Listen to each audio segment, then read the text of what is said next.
The point is I try not to bullshit you guys at all. Like I can't. I'm not very good at lying. Ask my mom every time she catches me in a lie. She's like, I'm on to you. So I just try to show up here and tell you guys what I find. Like I print off studies. You should see my office. It's like piles of studies. I print off studies. I highlight them. That's what actually calms my nerves down. And then I share them with you on these podcasts.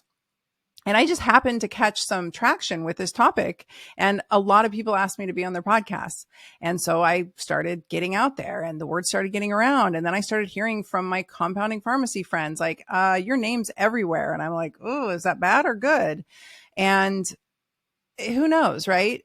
I'm literally just trying to share with you information, share with you things that I do inside of the way that I approach patient care, and just share some tips and tricks in the hopes that you can find cool doctors to work with too. And I've always done things differently. I was taught to be that way. It's not because I'm a naturopathic doctor.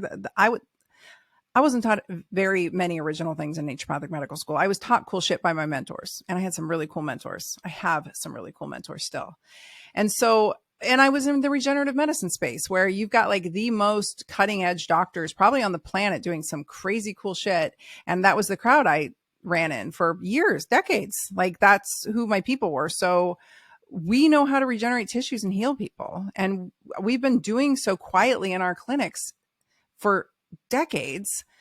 And the people who find us and we help them feel better. And we are willing to look outside of the box and look and really understand physiology. I think that's a huge part of this. If you really understand physiology and you really understand your anatomy even and how things work together, you can sort of figure out cool stuff. And so anyway, that's what was happening in the past year with this GLP-1 topic. And I thought, if anything, I was helping them sell their peptides. You know, I mean, I wasn't getting any checks from Big Pharma, but I knew that, and I've said it many times, you know, what is the microdose? I can't tell you that.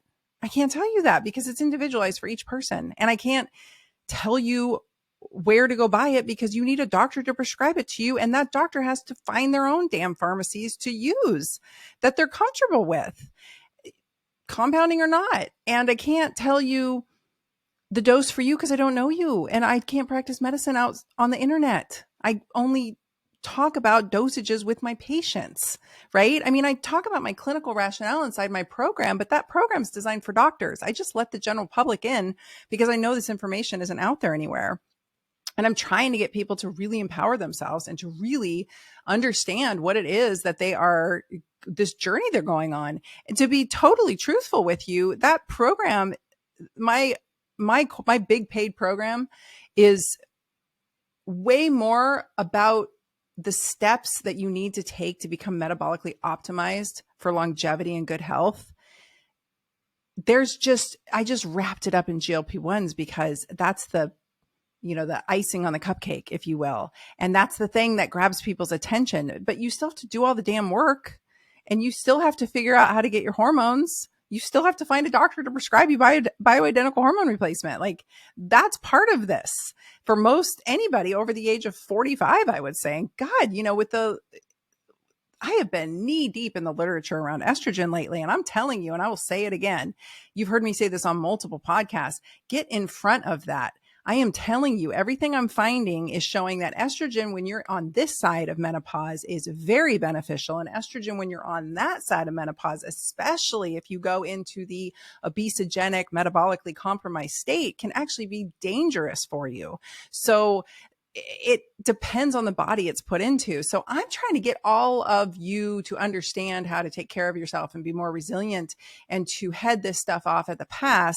And if anything, I thought that the powers that be would be thrilled about that because they'd sell more peptides, because some people, the microdose for them is the standard starting dose. I've said that a million times. It's the standard starting dose, and it works for them because they need it because they're more metabolically compromised.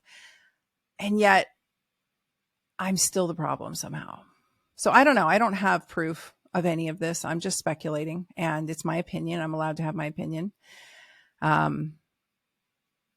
Very interesting. So here's the best part. couple days into it, I thought, I'll start a new account. Everybody shares it out. You guys rallied. It was awesome. Got to 15,000 in about a day and some hours. By the time I went to bed that night, it was around 15,000 and climbing. And I thought I was going to wake up to 20,000 for sure, the way it was going. And my views were high on my reels. My views were high on my stories. My engagement was crushing it. Like the account was just crushing it.